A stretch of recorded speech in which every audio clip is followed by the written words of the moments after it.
people were really intense in their masculine energy. They were really aggressive, or those things in their life, in their experience, were coming to a head. And every time he would cut the head off of one of the serpents, there would be 10 more that would come up in its place. And he was trying to attack the Hydra with his club, which isn't really the most effective tool. And this went on and on. I believe that the Hydra got his leg. And so he was kind of in trouble with the Hydra wrapped around his leg. Thank you for coming. Thank you for staying. I'm here to share with you the beautiful transmissions from the walls of my cavernous heart, and to witness the great frequency shift that we are moving into as a collective, and the beautiful deep work that we are doing as we glide into the age of Aquarius. This is the Liminal Frequencies podcast. Let's go. Welcome to the show, everybody. How is the weather out there? And happy Year of the Snake as we move into that very soon. It actually has been feeling as if I am wearing a big, thick Velcro jacket, and the Velcro jacket keeps getting stuck to the Velcro walls and the Velcro floor. And every time I take a step, I realize how freaking heavy this Velcro jacket is. So I stumble down and I peel myself back off of the Velcro. But this Mars in Cancer is an intense time in the retrograde of us going back through our own shadows, through our own pain. And I know that a lot of people are feeling it. People have told me that they've been getting injured, and illness and things have been popping up. And so it is really just asking us to be with ourselves. So today I'm excited to bring you another solo episode, and I just love sharing what's on my heart. So today we're going to talk about this incredible initiation as we move through Mars in Cancer.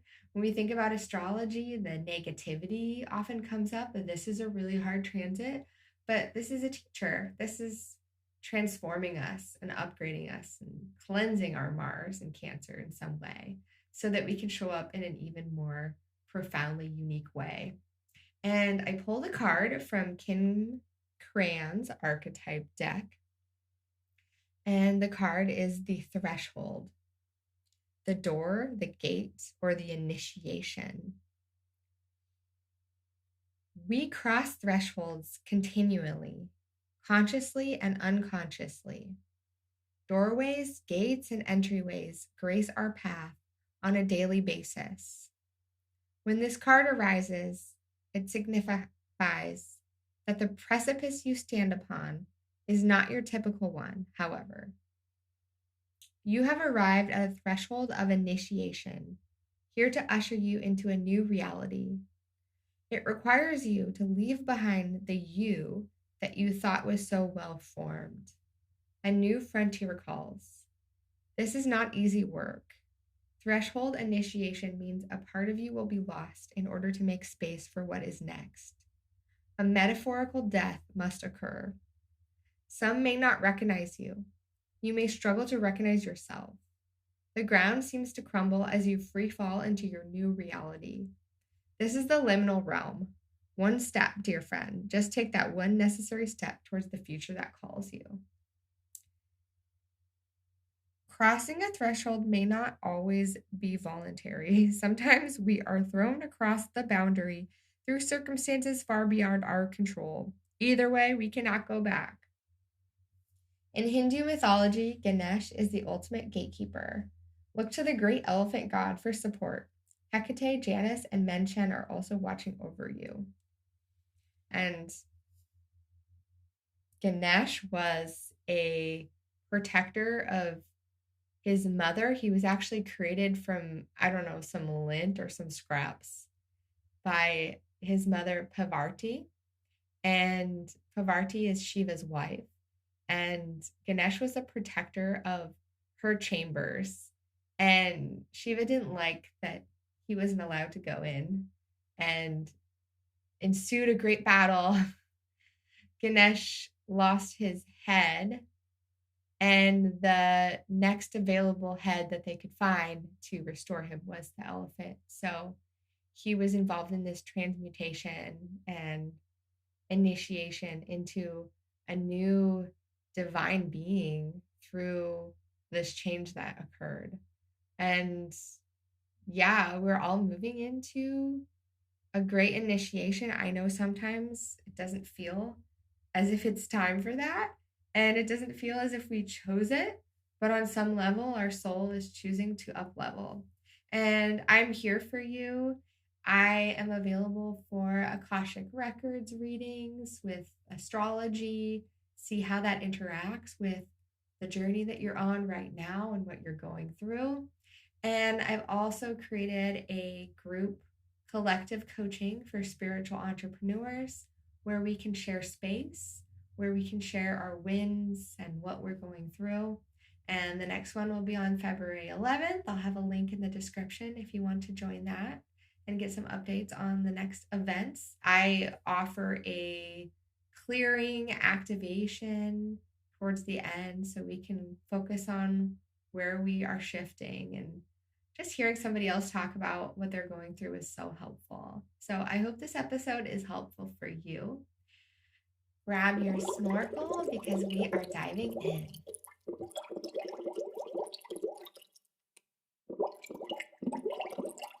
Hello, everybody out there. Welcome to the show.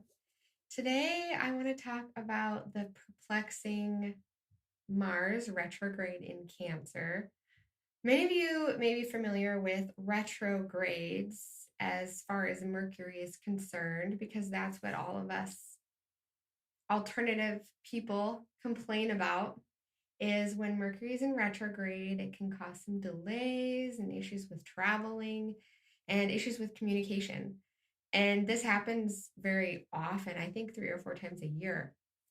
But with Mars retrograde, it's a little bit less frequent, and Mars has to do with our initiation energy, our warlike nature, our masculinity, our fight, the fight within us. And when that goes retrograde, we typically have a review, a rebirth, a re-education, a renewal of our masculine energy.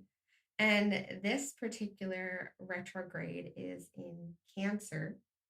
And that's not the most comfortable sign for Mars. Mars likes to be in a fire sign. Mars rules Aries. And in Cancer, it can just cause Mars to feel a little soft, to need to reflect on his feelings, to need to go inward, and to need to work through things in a completely different way. And so my experience has been really interesting, as I noticed in myself, I have Mars in Aries, I have this drive, and especially around physical activity. I love to get out there. I love to climb. I'll even run if I have to. That's how I'm moving. And yeah, snowboarding, surfing. I have in the past done a lot of rock climbing. Lately, I've been doing more aerial arts and getting my body moving and climbing in that way. Oh, it feels so good. It feels like a massage to do some work with the body, and climbing and using muscles that you don't normally do, hanging from things. But what I noticed, and this started in September to November of 2024. And then Mars went direct into Leo, and then it retrograded back into Cancer in January. And it will be in Cancer until April 17th, but it will be going direct in February 23rd. So we've been moving through this interesting portal of, not only is Mars in a sign that's difficult for him, but Mars is also going direct. So there's this movement of just let's go backwards. What I noticed around these transits for me is I am very active, and especially when something's going on for me emotionally, it really helps me to get outside and get moving. And I noticed just a lot of injuries, especially when Mars went retrograde. This is the beginning of January, coming back from another road trip to California, an interesting one this time, visiting family, visiting friends, and inevitably having an issue with my van where I unexpectedly was kind of held up on my road trip. I couldn't go anywhere, I was stuck. And so this retrograde, it started on December 6th. And I noticed with this, I would just keep getting injured. When I would go outside, I would do fun things, I would do activities, I would get injured. And it's just really, luckily, pretty minor injuries, things that I could support myself with. Falling, snowboarding, falling on the ice, doing too much in aerial. Actually, I believe this aligned with I had a retreat. And the beginning of the retreat, I was struggling with this ingrown toe, this ingrown toenail, which is, I hadn't had one of those since I was a kid. So painful, and lots of just babying it, soaking it, and taping it, and using all these remedies to help it to not spread, and inevitably it can create an infection just because your toenails are sharp and you're obstructing the flow and the blood flow in your body. And so I noticed, yeah, I when I came back from the retreat and I was excited about going back to aerial, and my toe was pretty much healed at that point, I had this major headache, and just going upside down was difficult. And yeah, now that we've moved through about half of it with the full moon, we reached the halfway point of the retrograde. We still have a little ways to go, still have to get down the mountain. And I noticed that I was being asked to deal with this energy and these emotions in a different way. I was being asked to soften a little bit, to allow things to dissolve. And I often have conversations with the outer planets, the inner planets, the archetypes that are involved with this. And Mars, it doesn't want to be there. It doesn't want to be in retrograde. It doesn't want to be pulled out of its power, but ultimately, us moving through something like this will help us step back into our power. So, also looking at where you have Mars in your astrology chart and where you have Cancer, or what planets are associated with Cancer, what house. For me, it's the 12th house. And so for me, this Mars retrograde is actually moving through all of this old karma. People that I've had disagreements with are coming up. Old lovers and partners are coming up. Old ways of being, and allowing me to just reevaluate it so that I can move through it in a different way next time. And so I think it's really interesting how Mars is this warrior, and when the fight in the warrior is suppressed, when it's not time for the fight, I think of Mars in Cancer too as like domestic violence, or disputes that are, we're not really able to go anywhere. We're kind of fighting ourselves, or we're fighting in our own home court. And that can be debilitating for Mars, wanting to be expansive, wanting to reach new heights. But I noticed around the beginning of this process, somebody was telling me that people were really intense in their masculine energy. They were really aggressive, or those things in their life and their experience were coming to a head. And so I personally, I do remember having some anger that was coming up that was unusual to me. And, everybody has anger, right? But when we start to notice it, it starts to come into light, then it's awareness. So I just did a next episode on combo. I had a friend that I sat with combo. And so for some of you who don't know, combo is a frog secretion from the Amazon. It's a major resiliency medicine. It's not psychoactive or psychedelic, but it can create a spiritual release. But often what people notice is the physical release, the full body, letting go, purging, fasted, of course, and just getting some of that out. And it's probably a great time for combo right now, honestly, as much as, I'm not excited about it. For those of you that have experienced it, it's such a beautiful medicine, and you're being held in a container by basically a midwife. And they're telling you when to drink water, they're drumming for you. And you really are being held space for this surrender that happens. Like, okay, I can't control this. This is happening to my body, and I'm letting things go. So I had a friend I sat with, and after the ceremony, about a week later, she's like, I have been so angry. And I was intrigued by this because they said, everybody has experienced, I've experienced this from you. I know other people have experienced this from you, but the fact that you're having this experience of your own anger is actually huge breakthrough, that you are bringing it to light, coming out of the shadow and bringing it into present awareness so you can move through it. So I also feel that collectively, the masculine energy is going through some rewiring. There's been some wounding in the masculine energy. And of course, right, the feminine, I know, gets a front seat on a lot of things, but it's equal sides of the yin yang equation, right?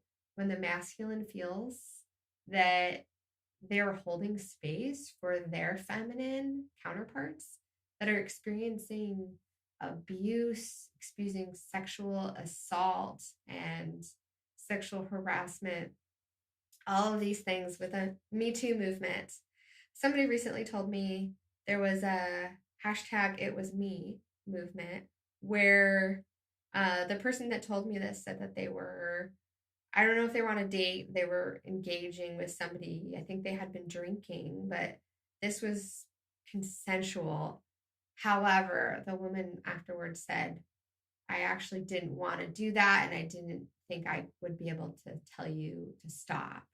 And it feels just awful to have an experience where you didn't consent to something, but to have an experience where the person is also not consenting and you feel you've taken advantage of them in some way. Or it's like when you're having a conversation with somebody and they just walk away and you are perplexed by it. Why did they walk away? And or the worst thing is when they just stick around and they don't want to be there. And there's just that feeling of, why do I have to listen to you right now? No, you guys can all hit pause or listen later or turn it off if you don't want to listen. But to be in this reciprocity with somebody is something that we are all figuring out.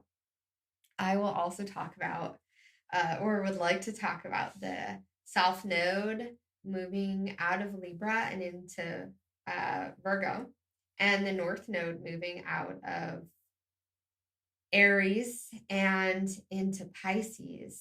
And this is happening right now.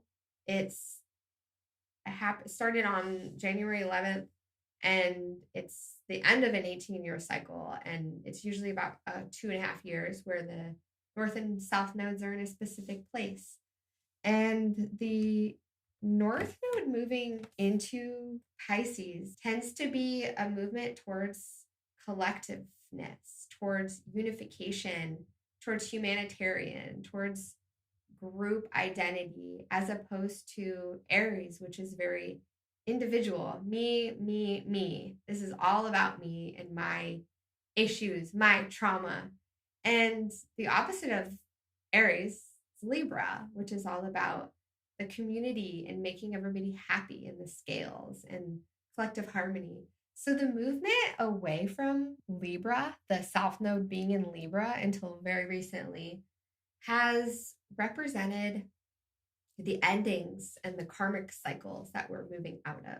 And this, for me, it really resonates with how I'm moving through Mars as well.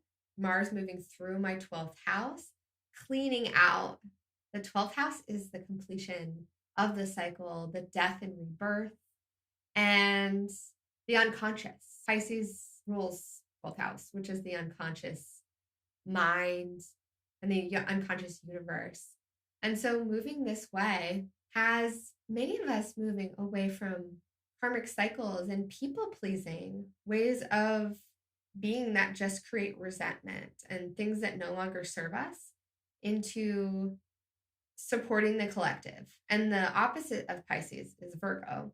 So moving away from the South Node in Virgo is moving us away from perfectionism, from criticism, from freaking alarm clocks. I have not been able to tolerate my alarm clock. I used to be okay with it. And now I'm just like, oh God, please don't make me listen to this. I want to wake up with the sun and I want to flow into my day. But of course, time has a difficult way of slipping between our fingers, and we do need to do that.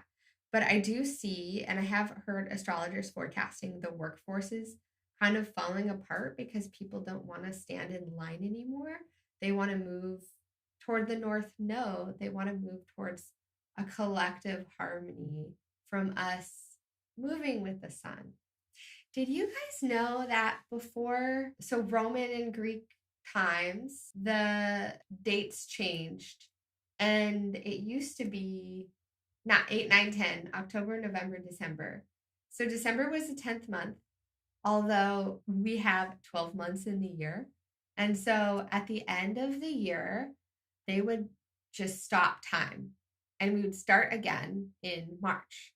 So March is the equinox, and that's when we start spring, right? So in the end of the year, there was an end of time and people would just hibernate for like a few months. And once the hibernation process was over, they would ring a bell and they would start time over again. And then we would move into the springtime. So it feels so laborious to move through the winter in the Northern Hemisphere here without any change in our schedule. I used to have the spring is when I set up or when I determined basically what my schedule would be for my exercise routines. And Monday night, there's a wonderful dance, African dance that's based on Guinean traditions and this beautiful cultivation harvest dances that they do. And there's drumming. It's just beautiful. And it's high energy.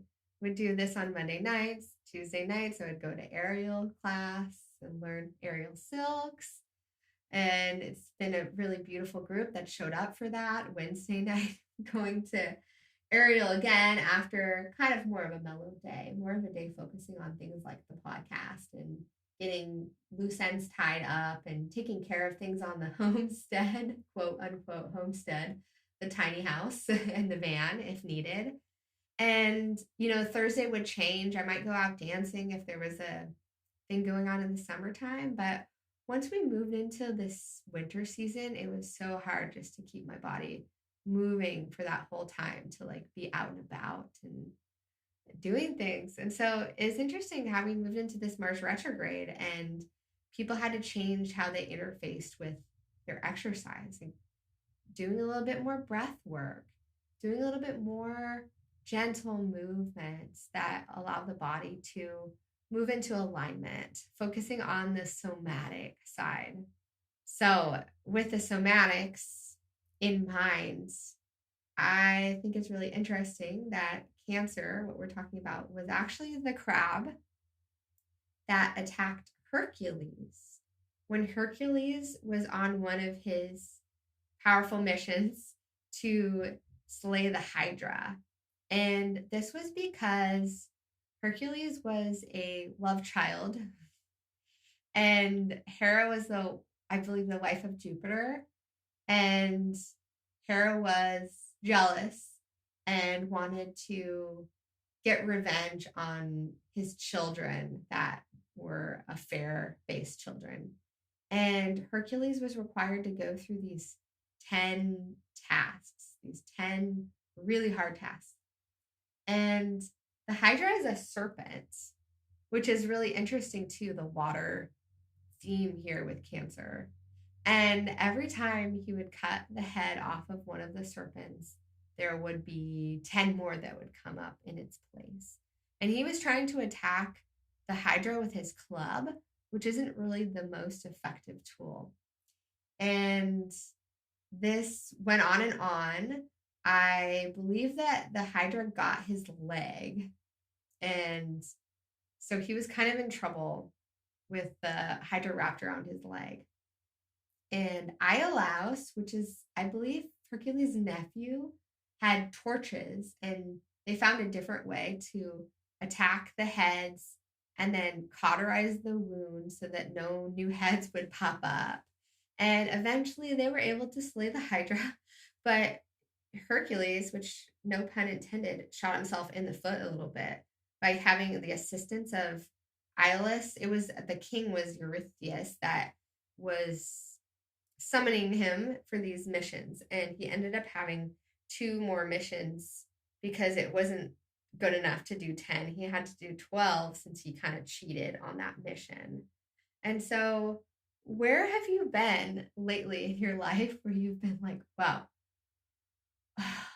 I just literally cut the head off and there's 10 more heads, and how am I going to deal with this? Like, when we move through these energies of, I need to fight and I need to show up and be in my power, we need to be a little bit more clever and creative with how we land on these tasks and missions so that it doesn't just shoot us in the foot and, blow up in our faces. And yeah, I think they say Mars is exalted in a water sign. Mars is a fire sign. And so the water is just totally putting his fire out. So wherever it is that you are in your life where you feel like your fire is just being put out and you feel like you just are struggling to get up and to achieve in the same way that you have before. Mars was retrograde in November of 2007 until January of 2008. And for most of that time, it was in Cancer. It started in September. But Mars was also in Cancer, not retrograde, but Mars was in Cancer in March of 2023 until May of 2023. And so during that time, I did notice really difficult to move through a breakup and to show up with my fire again. So yeah, wherever we feel this staunching of our fire, it is kind of an initiation because this doesn't happen very often. I believe it maybe happens every year or two, every couple of years. But this is a process of rebirthing and reawakening to a new way of relating to other people, a new way of relating with our masculine energy.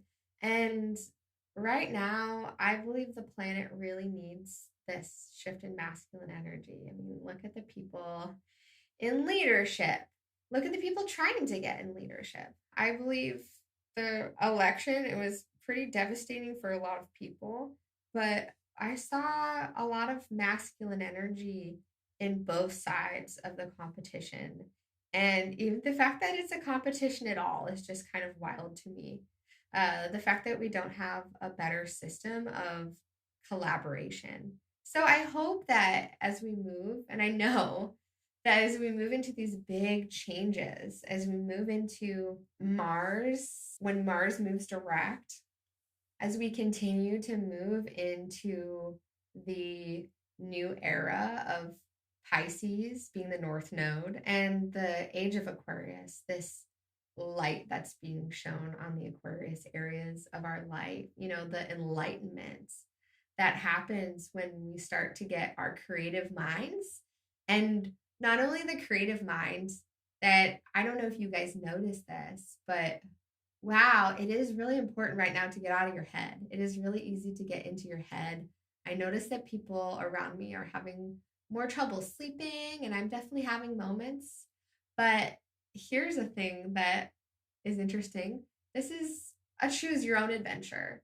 You can choose to go down the rabbit hole of negativity because it's there, or you can choose to focus on the flowers and focus on your heart and focus on the most powerful transformations that are happening within you. But I do believe that when we start to focus on this, when we start to focus on the mind, and when we have Pluto connecting with the sun, that's also focusing on the Aquarius areas of our chart, the innovation, how we can move away from old ideas into new ways of thinking. Aquarius is also ruled by Uranus. Do you know where Uranus is? I am just a child at heart, y'all. I just really like to play. But Uranus is going direct. It's been retrograde around the time that this show comes out, and around the time we move into this powerful new moon. Uranus is going to be direct. Uranus being this innovative, new ideas, these shocking revelations, the new ways that we can approach our old patterns and our old ideas. And so with the retrograde, we've been really reviewing it. Uranus is like the sky god, the Roman sky god. And so this is a relatively new discovery. I believe it was in the 30s that they actually discovered this planet. And so it's showing us a lot of new energy that's moving in. Actually, it's interesting. Supposedly, when Uranus moved into Taurus, which has to do with finances, and Taurus is the second house. So it is our wealth and our self-worth and our ability to provide for ourselves. When this happened, cryptocurrency went crazy because it was a new way to revolutionize money and how we move into our new technology.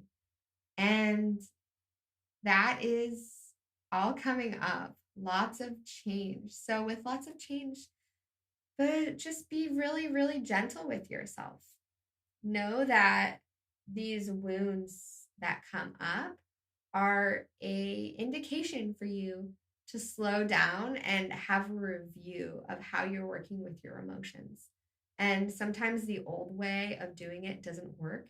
And so you have to invent, you have to be like Iolus, the nephew of Hercules, and invent new ways to slay that Hydra.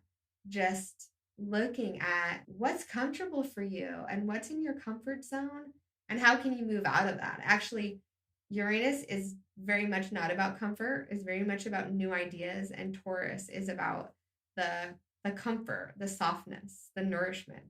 And so how we are feeling with this and how we have been feeling as this has been moving through astrology for quite some time, we are shaking things up, and this is the vehicle, this direct vehicle for change in the universe and in our own lives. And so, yeah, you can go on a rabbit hole with how this is going to affect you. I know some astrology can be fear-based, and that's why specifically men are not as interested in astrology, because it takes away their empowered sense of yes, I'm doing this and this is all my responsibility and I'm taking action. But if we're able to look at the interplay of the planets and how can we respond and pivot to it, how can we move into action even better, knowing what might be coming up for us or where we might be blindsided, I think is really, really helpful. Just knowing your own motivations and knowing where your own shadow is the first step that we can have to resolve it. So, focusing on the fun, focusing on the flowers, focusing on the fruit and the fruit of all the labor that you've been working through with this Mars in Cancer. It's not over yet, but we are hopefully starting to get a little bit used to it and know where we need to pivot in our action and how we can nourish ourselves just a little bit better.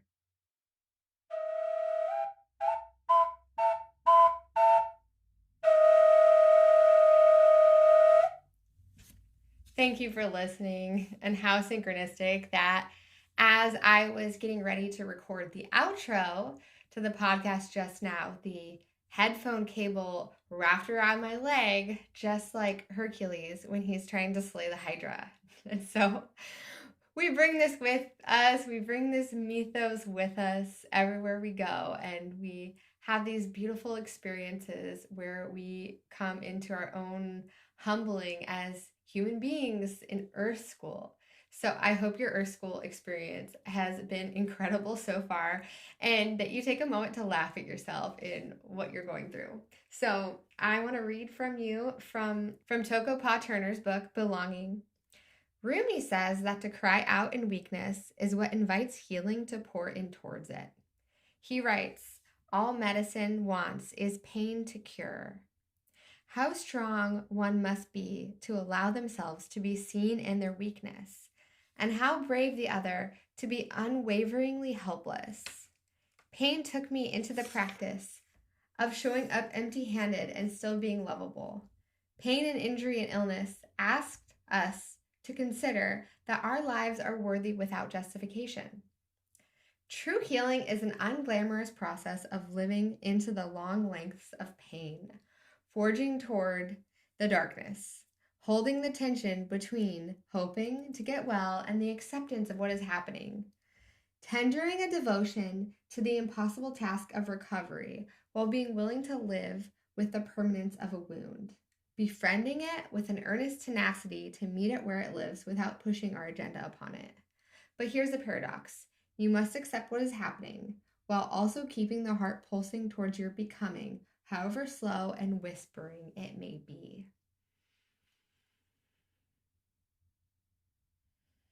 It is an incredible challenge to just be with the thing, to be with the wound, to be with the pain, and to hold it and say, hey, I'm here for you. But this is what Mars retrograde in Cancer is asking us to do, to just show up and say, hey, I love you no matter what. Right now, maybe just for right now, we're not going to push through this. We're not going to go to the next distraction, the next event, the next class, the next summit to climb. Let's just be with this and just hold it in pure and unconditional love. So I hope that you are able to show some of that to yourself today and always with lots of love.